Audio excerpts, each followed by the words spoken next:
এই যে সিকিং এর জন্য ওখানে একটা অর্ডার আছে, যেখানে আপনি আরো সমৃদ্ধ হয়। এই জন্য আমরা ব্যক্তিগতভাবে প্রতিষ্ঠানিক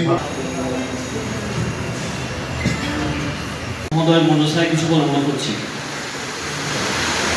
স্বাগত হচ্ছেন সেই আলোকে, এবং আমরা উন্নয়ন বোর্ড থেকে কিছু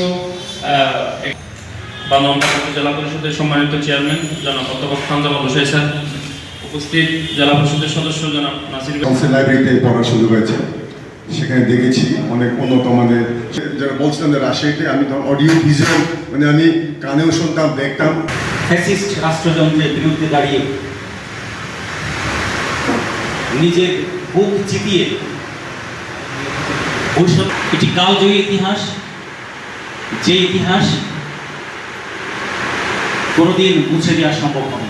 জিজ্ঞেস করি এটা মানে এটি হলো অনেকে আমরা চাই পাঠাগা সমৃদ্ধ হোক, ব্যবসায়িক স্মৃতি পাঠাগারকে আরও জ্ঞানগর্ভ হয়ে আরও আমি দৃঢ়ভাবে বলতে চাই যে আমরা যে এই পাঠাগারে আসি তাদের মাছটাকে ভাঁজ করে পকেটে রাখতাম।